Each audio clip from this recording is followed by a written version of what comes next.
Salam damai bagi kita semua. Selamat berjumpa di Rema Meja Sabda kita Selasa 19 Mei 2020. Kiranya saya dapat menjumpai saudara-saudari, sahabat dan para pencinta Rema Meja Sabda dalam keadaan sehat walafiat, penuh sukacita dan damai sejahtera, walaupun kita masih dalam masa COVID-19.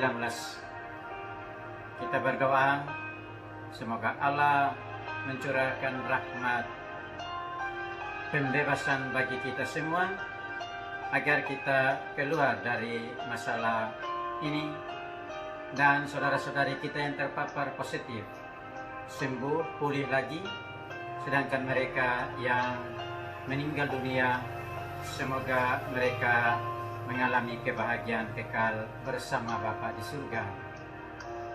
Saya mengajak kita berefleksi bersama di Rema Meja Sabda kita dengan tema kuasa Allah dalam Roh Kudus mencahayai hukum dunia. Kadang ada orang Kristen bilang buta masalah hukum dan politik. Konsekuensinya, pertama, mereka seringkali merasa kecil, rendah diri, atau bahkan diremehkan pihak lain. Kedua,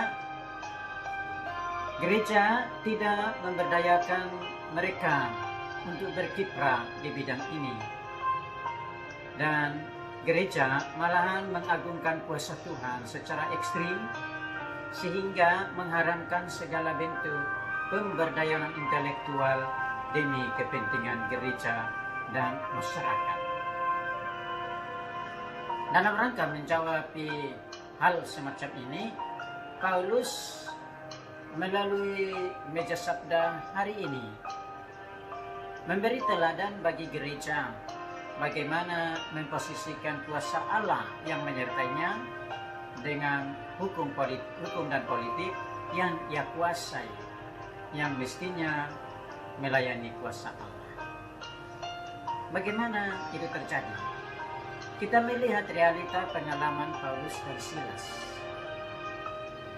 ketika mewartakan kabar sukacita Injil dan berhasil membawa beberapa orang untuk mengenal dan percaya kepada Kristus.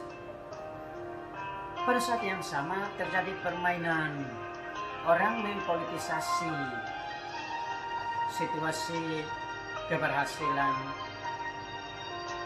Paulus dan Silas dan mencebloskan mereka ke dalam penjara. Mengapa? Alasan mereka, ajaran yang kemudian dikenal dengan kekristenan ini belum diakui sah oleh negara, dalam hal ini pemerintahan Kekaisaran Romawi masa itu. Para pelapor ini memiliki legalitas untuk menegakkan hukum sipil, meskipun masa itu seharusnya disadari bahwa kalaupun suatu kelompok doa atau kepercayaan muncul dan sejauh tidak mengganggu stabilitas politik sosial masyarakat, biasanya negara tidak terlalu mengurusinya, membiarkannya saja. Mungkin itu juga yang melatar belakangi Gamaliel untuk ketika terjadi diskusi terkait dengan ajaran baru ini, ia mengatakan kalau itu dari Tuhan, maka dia akan berkembang terus apapun usaha kita untuk menghentikannya. Tetapi kalau ini dari manusia, maka lambat atau cepat dia akan segera hilang dari bumi ini. Meski dicebloskan ke dalam penjara, namun bagi Paulus dan Silas ini menjadi kesempatan bagi mereka berdua untuk bersaksi tentang kebaikan dan kebenaran, serta karya keselamatan Allah yang terlaksana melalui pribadi Kristus. Apa atau bagaimana caranya Paulus dan Silas menggunakan kesempatan ini untuk bersaksi tentang Injil, tentang kabar sukacita kebangkitan Tuhan kita Yesus Kristus? Pertama, mereka berdoa dan memuji Tuhan sebagai tanda sukacita di tengah penderitaan. Mereka melihatnya sebagai ini manifestasi keselamatan sejati, mengatasi segala keadaan.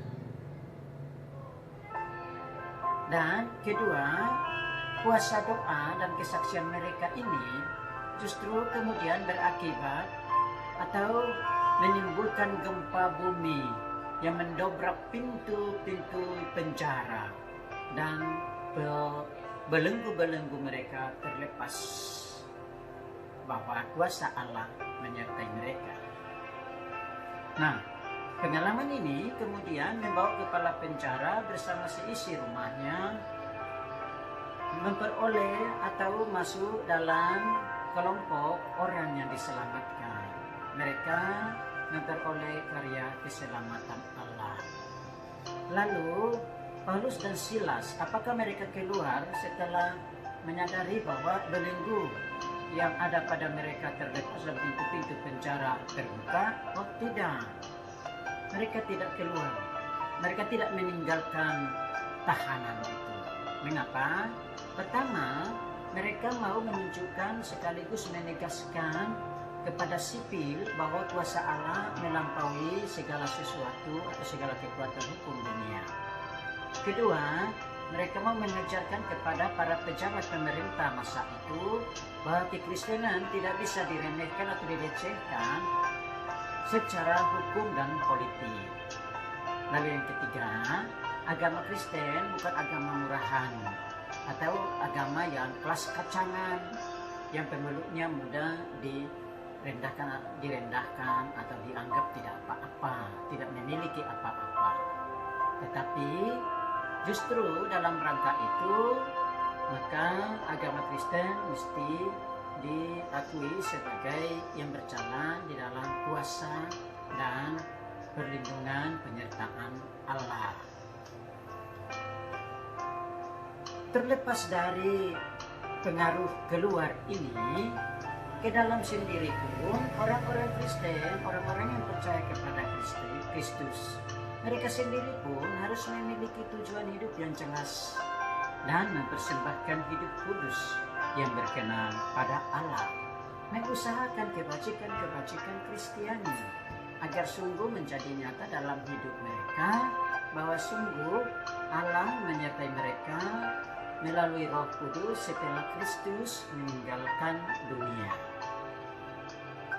Mengapa begitu? Menurut Injil hari ini, hal itu terjadi karena Roh Kudus yang akan senantiasa menuntun atau yang menyertai kita untuk hidup dalam Kristus dan berbuah dalam kebajikan bagi kemuliaan Allah. Yesus menjelaskan bahwa kepergiannya kepada Bapa justru baik bagi muridnya, bagi para murid dan bagi kita, karena kepergiannya ke salib dan ke surga sesudah kebangkitannya merampung seluruh rencana keselamatan Allah. Jadi pertama, kepergian Yesus justru membuat kita menikmati seluruh janji keselamatan Allah, karena Ia sendiri telah merampungkan tugas penyelamatan itu melalui hidup dan pengalaman paskanya. Kedua, bahwa Dia mesti pergi agar Roh Kudus datang, hadir, dan membuat kita yang percaya mengalami persekutuan nyata dan akrab dengan Allah Tritunggal. Kemudian dari sanalah kita mengenal kebenaran hidup. Bagaimana kita mengenal kebenaran hidup itu? Ini terjadi tatkala pertama kita menyadari bahwa kehadiran Roh Kudus menimbulkan kepekaan dalam diri kita akan dosa-dosa dan kekurangan kita. Kedua, kita berusaha untuk menunjukkan kebenaran itu dalam hidup kita. Dalam hal ini, melihat atau berjuang agar yang namanya bonum komune itu menjadi nyata dalam kebersamaan kita dengan orang lain. Dan ketiga, menyatakan penghakiman Allah. Yesus pergi kepada Bapa yang mengutusnya, dan itulah peran sang penghibur bagi kita, yaitu menyatakan kuasa penghakiman Allah atas dunia yang kelak akan terjadi bagi setiap orang, dan kita memiliki cara untuk berhadapan dengan kuasa itu melalui kebajikan atau cara hidup kita sepanjang kesiaran hidup kita di dunia. Karena itu, saudara-saudari, mari kita mengajak saudara-saudari kita, setiap orang yang kita jumpai dan kita layani, agar bersama-sama mereka, kita mengajak mereka agar kita bersama-sama mengasah ketajaman kepekaan iman kita menuju kepada kesatuan utuh dengan Allah dalam kebersamaan kita. Kita bermenung, Allah menolong kita.